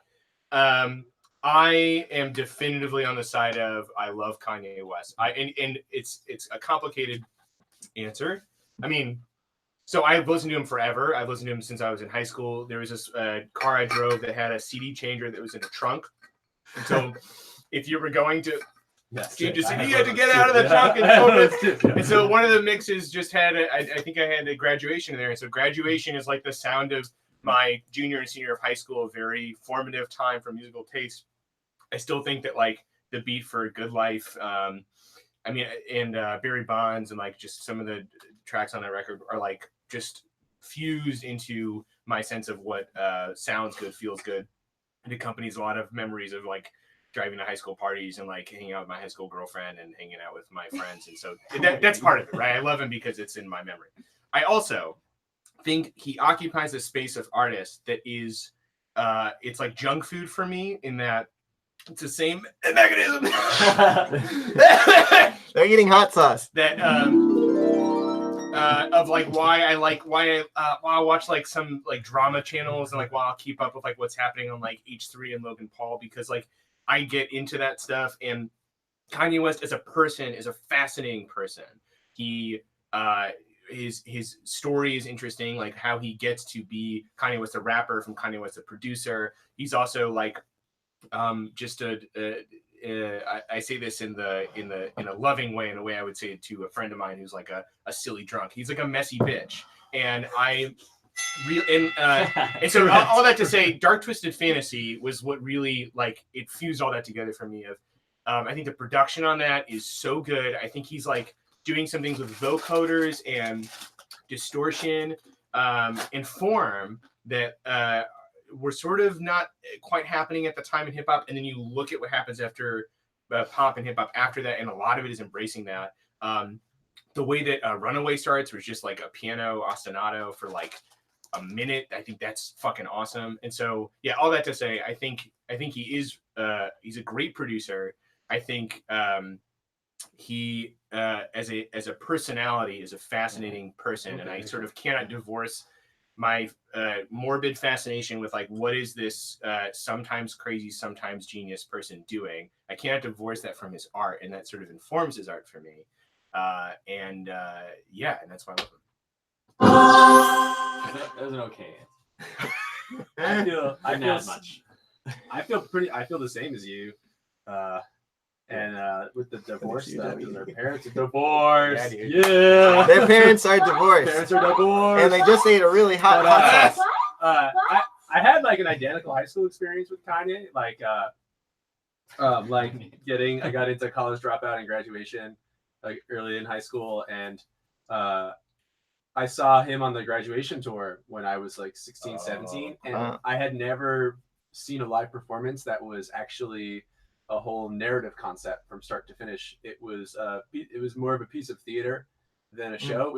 In the premise was he was like somehow, I forget how, but he got lost in space and he had a sentient spaceship and he was communicating with the spaceship to get home, and the whole set was his attempt to get back home to planet Earth. But it seemed also like maybe even like it's like him finding himself through it, right? And he never really addressed the audience much, which I actually appreciated and liked. It was a set theatrical piece, and I played in a Kanye West and Jay-Z cover band in high school. Did you really? Yeah. So my band, which was a metalcore band, was breaking up, and so we decided we had like a month or so left of high school, so we decided we would just play a bunch of Kanye and Jay-Z covers and perform at school. But I feel similarly to you about his personality. Like, he's a very polarizing individual, not just because he has bipolar disorder, but because he's very confrontational with a lot of his views.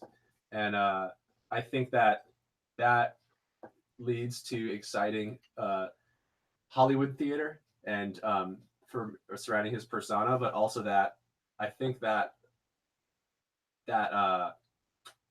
element of his personality that tends to frustrate people or bother people or go counter to a lot of commonly accepted belief is also what makes him special as an artist.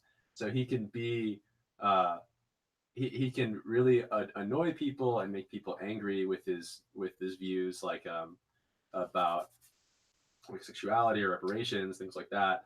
But I think that he's so uniquely his own individual that I don't think that you necessarily need to like him or to agree with him in order to appreciate his music. And I think that total self-centric confidence he has is a very special gift he also has for himself that allows him to produce in a way that's unapologetic and helps him to like use that craziness we were talking about when we were talking about innovating. It's hard to think when your mouth hurts. Yeah, they had the hot sauce. There's panting. Yeah. I like Kanye. I like what he does. I like how he the value of vocal synthesis he places into everything, and then the people that he supports and collaborates with, like Justin Vernon and Caroline Shaw. He seems very interested in this, like in collaboration with a community of people who are interested in like unique vocal techniques, and I like that a lot. Great. So a few people are saying that they saw the Car Bomb and Progress videos and they liked them, and I thank you for that. And some people are saying hello, and I just want to say hello to everybody. This has been a really fun stream so far.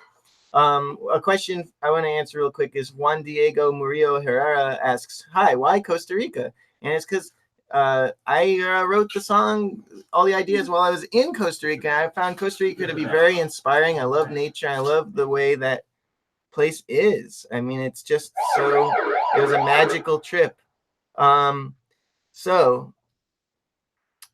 Okay, so I'm gonna talk to Lucas Nauberg real quick. Your song Goddess was one of the many things that made me think of my identity.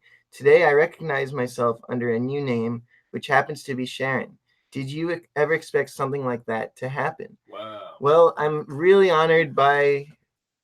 grateful that you that you're informing me of that, because that is kind of something I hope with music, is that it helps people feel more accepted and more inspired, and feel empowered in spite of like the way life is set up. Life is set up in a way that everybody knows where it's going, in that everyone dies. And so the longer you're here, the more death you witness. And there's lots of forms of death. It's not just death of body, but like death of personality and death of all kinds of stuff. And because our art and our movies and our books are linear, you often are led to think that things are going somewhere. But then if you really look at life, it's like, sure, you could tell yourself that story and like make good cases for why life is going somewhere. But if you're like me and you don't really think life's necessarily going somewhere, it's more comforting for me to look at life as a big mush full of great moments and hard moments, rather than like a direction towards some grand finale. So anyway, the fact that in this lifetime you did not procrastinate on finding your new and real name, your chosen name, and that you didn't spend more time in your life denying your truth. I think it's a wonderful, beautiful thing. It's the best possible result that I could ask for. So I'm really grateful and moved to hear that. So thank you very much. Yeah. You never. This is a really cool thing because I've been in bands with you forever. Bands with, well, not you, but you for a long time, and this is one of the first times where you can like get feedback like this, so immediately from your music. That's a real It's really cool. 8 years ago, I don't know if you would have ever had Lucas, who's now Sharon, telling you that. And that's a really cool thing. Yeah, I mean, you can see from your music. When did Goddess was written in like 2013 or no? Yeah, like 2013.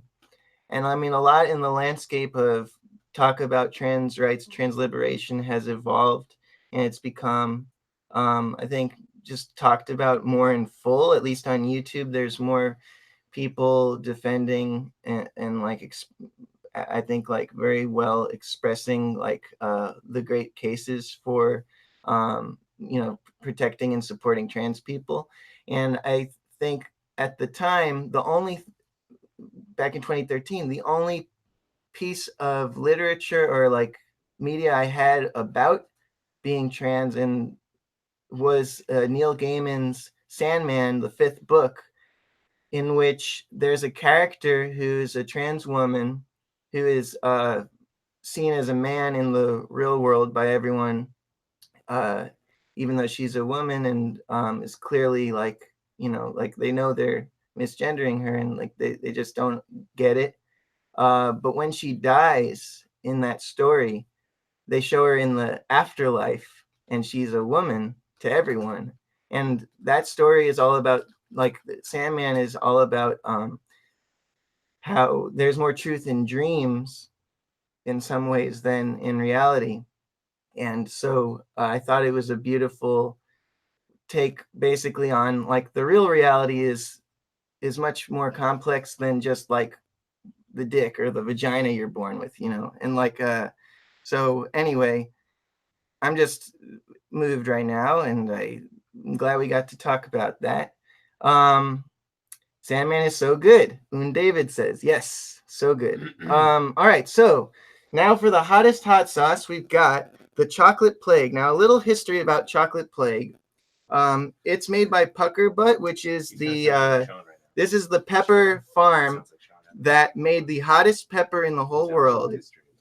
So Pucker Butt made the Carolina Reaper, which is known as the hottest pepper in the whole world, and they made this hot sauce. Did you guys catch that? Yeah, This is made by Pucker Butt. Yeah, the Yeah. people who made the That hottest is a hot bad sauce sign. in the whole world. Yeah. Bad Is this? sign. It's natural peppers, but it's the highest Scoville rating peppers. Oh, man. What's come the jump them. from the last one to this one? Well, I think they're pretty close. Okay. Really? This is just hotter, Okay. but they're pretty close. Okay. But this has. Let me read you the. This has the chocolate Bootla pepper. I will say, and I know I'm dooming myself because this is what happens on every Hot Ones episode. But the one previous to this Was not so bad. was bad, but there's something about the hibiscus one that burns more. Really? Like, Oh, interesting. yeah, the way that it. I Wow. mean, it's not as bad. This has lingered for longer. Dude, But man up. yeah, I'm sure I'm about to like die. But the one before this was not as bad as I thought. I'm just worried about my butthole right now. Cool. Me too, dude. It's gonna fuck you. By Don't the worry way, about there's All blood right. oranges and and cucumbers will be good after. All right, Okay. let's dump this stuff hard since it's so easy. No, that's not what I said. Ah! Oh, that's good. That's good. But just get a pepper in there. Oh god. Jeez, that's it. The end. Gotta get a pepper. We had a question. All right. We had a That's question. All right. So Later. There we go. Wait. I want to know if we have a question. Do you let have a me question? get the question real quick. Yeah, you want to hear it before we eat? I want to hear. Oh, about okay. it. I like. There's a new question that's Okay. really good. Ready? Yeah, All right. L'chaim. L'chaim. I find that Very smoky. Very sweet. It's Sweet, sweet too. it tastes good. It does taste good. That's good. Oh, it's got that like battery That's the battery. up front. Does yours hurt? Mine doesn't hurt yet. This is coming in pretty strong. This is just gonna kick me in soon. It's gonna I'm be kind of fun. surprised you're not already in it. But all right, I find that my latest song tends to be my favorite until the next one. Do you think this will always continue? Yes. Well, I think that is I a didn't hear good. the question. Sorry. I think that my latest song tends to be my favorite until the next one. Yeah, Will yeah. this always continue? Ah. Yes. Well, I mean, I can only speak to my experience and everyone else that I've ever met. But everyone else that I've ever met, and to my experience, the answer is yes, or it should be yes, because I think that shows that there's progress. Because if you like your older stuff as much. I mean, it's not as hot, but like my cognition is changing. Yeah, that's the one thing. That's how I feel. Like the last question too. I was like, I don't know what I'm saying. I don't know how to. It's just like going over the roof through my esophagus. It's and hitting like me in the cerebellum every- right now. It's, you can tell by the body hair that I have that I'm already a sweaty dude. And like this is just yeah. Josh needs to So I mean, okay, there's a great metaphor, and I'm not gonna say who it's from because this was someone who's been canceled recently. But there was a stand-up comedian, and his name rhymes with Jewy GK, who That's the best way to say it. who had this really great metaphor about how he felt about his jokes, which was that they're fruit on the tree, and then they're not My ripe brother? enough. Yeah. Oh, that's cool. Hey, Merrick. What's up, Merrick? Merrick. That's Kyle's brother. They're fruit on the tree. They can be not ripe. When they're ripe, they're ready to pick, and then they get rotten if you leave them for too long. And so I do think that material can go like that with songs, where the thing that's right, the stuff that you're working on currently, it feels, first of all, you understand it the best. It's the most immediate to you. It speaks to you the most. you should have improved from the last material you've done. And so I think, why wouldn't you have the most connection to it? And then when you look back at this older stuff, I've had this experience. I think lots of artists had this, where if you've sat on your material, you have like 12 songs that you've written, you haven't released them, and like, do you know? Are you describing No. me right now? it's me too. Where like I look at the thing that's halfway done that I wrote last week, and I'm going, this is the best song I've ever written. Then I look at a song that's completed, that's produced, that production wise is like at a higher quality, and it's from a year, and I go, well, that's just not who I was. I don't like it as much. That I think is universal, and there's nothing to be ashamed of with that if that's what you're implying with that. All I would say is it does behoove all of us to this is unlocking some part of my brain that knows those words, to be to have some kind of strategy as to how to deal with that, because it is an icky situation to get to where you don't feel it's connected to your material by the time you're there to release it. So I think things like getting a production schedule, having people to be accountable with you. So you're like, listen, I have to have this song done by this date because we're going to be going to a recording studio for it. I'm going to have it mixed by this day. Those deadlines, I think, are super, super important, and it helps you to execute. So all that to say, I'm glad to hear that you love your newest song the most. I think that's a healthy sign. I think that means that you are connected and progressing, and it's good. It's a good thing. Bummer. Tasty. Yeah, I agree with you entirely. I think a big part of it too has to do with each new project you undertake, or you go through this process every single time, and it's going through the process of having no idea what you're gonna make, whether it's like you're totally producing every element of a song, or you're just trying to write an instrumental track to support someone else's music. Like you never know what you should be doing, or what the sound is, or what the choices are you should be making, until you struggle through this process of trying to formulate your ideas. And I think every time you go through another project, thank you, where you get the opportunity to be vulnerable in that situation, you're just naturally going to get better at it. So it's normal that you get more comfortable putting your ideas together. And each time you go through the process of it, and also you're like, kind of back to what we were talking earlier, your tastes are going to constantly change and constantly evolve. So like, if each thing you work on that you write is a reflection of who you are and what your tastes were at a given time, then it's natural for you to be more attached, I think, to like what you're making in the present. And also it just feels satisfying. Like when you listen back on things, you can either feel satisfaction and appreciation. You can also maybe feel a little bit of critique or a little bit of judgment, which are both, I think, healthy and important to have, because it gives you context, and it gives you context of what you're able to do now, but also context maybe what you think you could do in the future. But at the same time,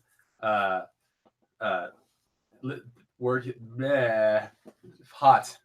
They had hot sauce. They answered your questions. The game has reached a point where it's time for Tim to judge who was the winner. I think I want to add my voice to the chorus. Let's do it. I think you should take the crowd Tim's as voice. before. Although it's very You're hot sweaty. now. Yeah. Does this mean I won? No. You just gave me the cucumbers. That's not the winning prize. Wait, there's hummus too. All right. To everybody out there, here is Tim's adding to the choir. So because sometimes I hear people talk about like their newest stuff is like almost like there's this resentment for their older stuff. Yeah. And that has always bothered me a lot. Do you want these? Sure. I'll take a Should I cucumber. wash them? Do you want them? Oh, I didn't. after Tim talks, we'll Just talk give about it a the nice little sponsor rub here. down. Yeah, rub them down. So Cucumbers.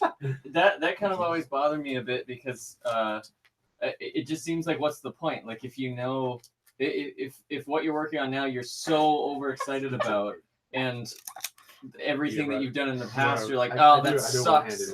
I was terrible. I didn't know what I was doing. Then everything that you're excited about, you're also going to feel that way about. That's a really good point. So there's no like point in continuing. And so like if I listen back to things that I've written in the past that I was really happy with at the time, I'm still really happy with it. I can spot like, okay, I could have done that better. And this was kind of like an amateurish sort of move, and I've definitely grown from that experience of writing that thing. But I still think it's good. I still think that it was worth doing, because if I don't feel that way about past stuff, then there's no reason why I should continue, because I'm not going to feel that way about the current thing. That's a problem I have for sure. I usually like the last 3 albums, but the ones before that I'm like, oh.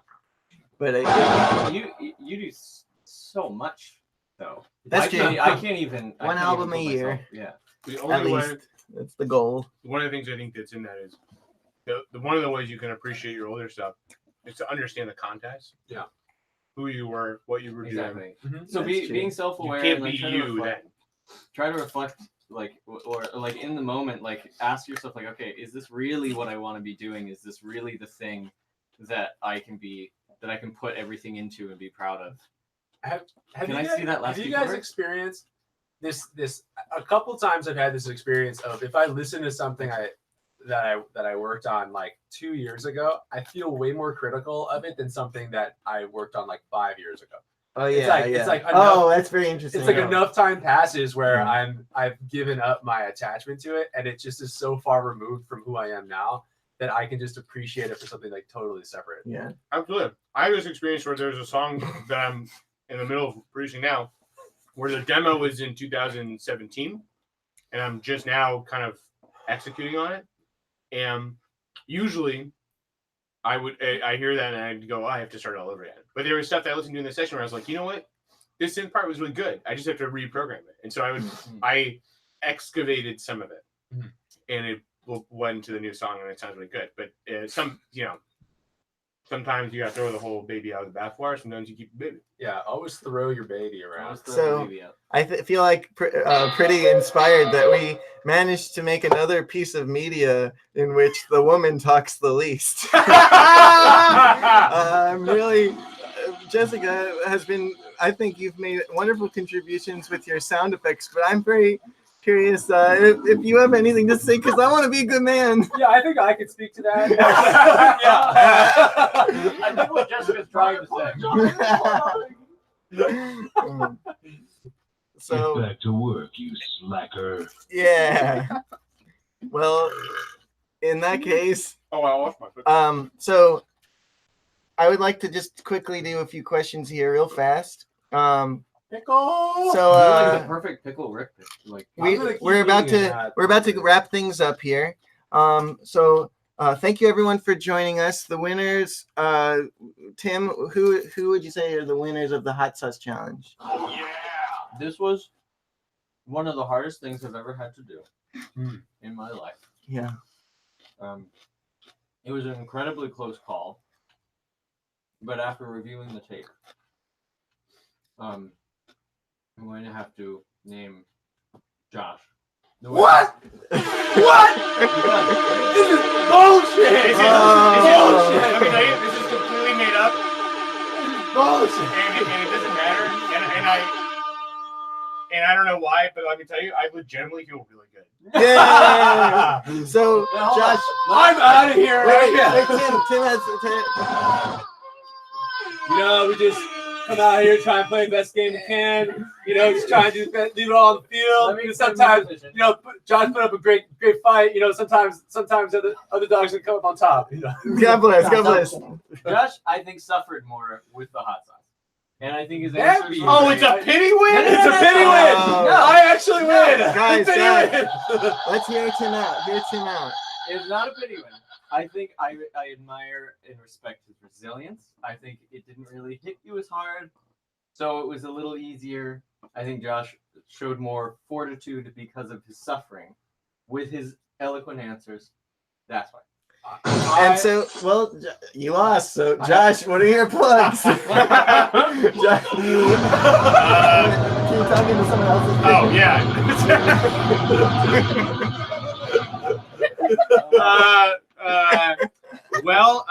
If you live in Boston, I will be playing at the Hojoco, the Ones to Watch series, June 14th in Fenway.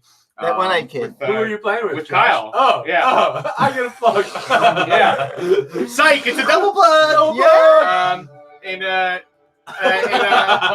That One-Eyed Kid will be on tour in New England this summer. You can go to That One-Eyed Kid. This is a real plug. Yeah, yeah. TheOneEyedKid.com/tour.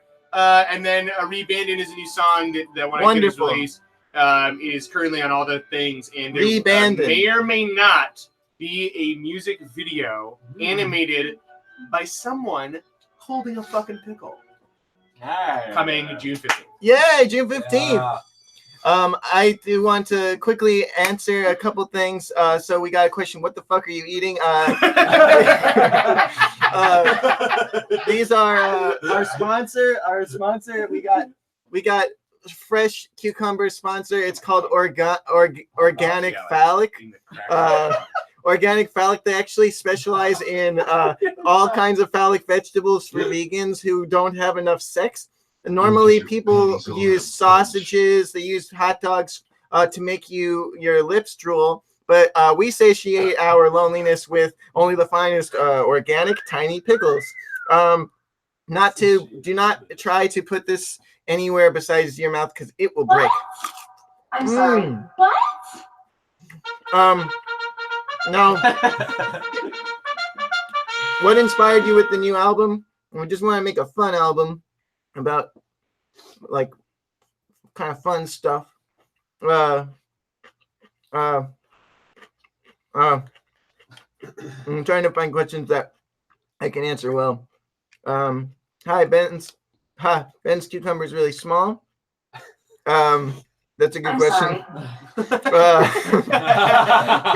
Okay, so I think we're about to wrap it up. All right, if you had to choose only a handful of music theory concepts without being allowed to see the bigger picture, which would you choose and why? Interpret the question as you see fit. I just need the pentatonic scale in that case. If I don't get the bigger picture, give me that pentatonic scale. It's ancient. It's been in music for so long, and there's enough I could do with just that. If I had to choose Jackson Frost, are you my dad? Well, I don't know. Do I look like it? You would know. All right, so That's great. Wow. All right, everybody. I'm so glad that you were here.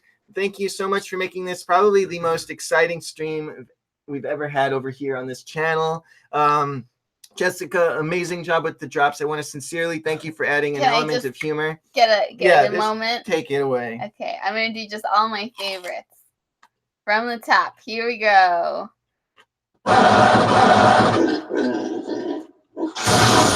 I apologize for nothing.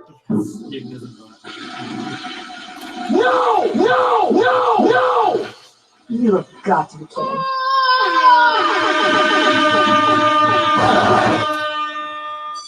What the fuck?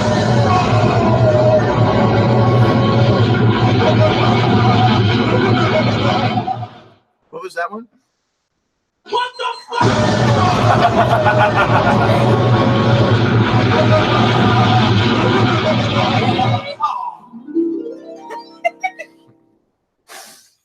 Thank you much, Tim, for the wonderful comments and suggestions and ideas, and for playing on the album. All these folks, I could say really the same thing, but I'll keep saying them again. Kyle Harris over here on drums, doing it up, eating the spicy hot sauce. Josh Friedman winning the contest. But otherwise, what do we have to say about him? I mean, you look at him, he's normal. And then I'd just like to thank myself for, I brought myself water. No one else. But I'd say out of all the live streams, this is the one where I've been the most hydrated. I'd like to thank water. And I want to once again thank our sponsors, the chips the parrots eat, and also these cucumbers. So thank you so much for being here. We hope you have a great day. I'm leaving this stream up for all to enjoy forever. And I just want to do like a real big song together at the end. Now it's done. Big song. Okay. Yeah. All right.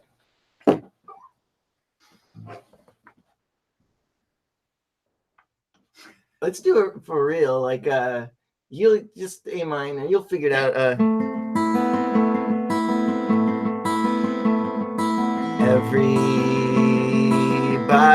Everybody's watching. Awesome bolt of lightning, sprinting while high-fiving.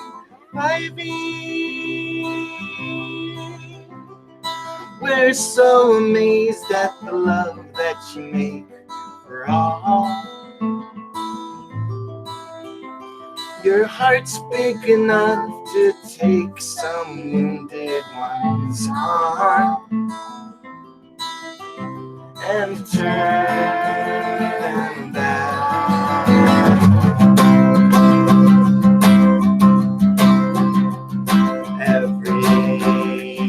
Everybody's trying,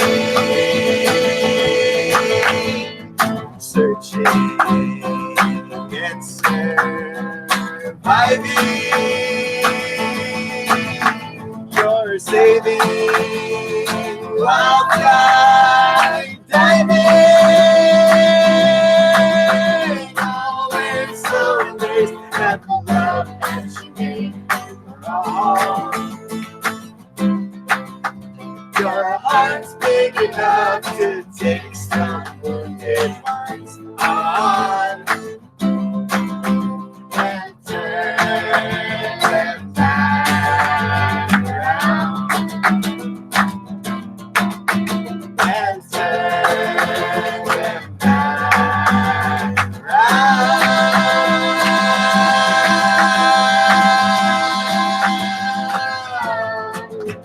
Whoa, Sharon! Good night, everybody. Thank you to Sidar and Nick Kruger for your kind donations. You're both good friends, and I appreciate you. Thank you for being here. Goodbye. Bye. Bye.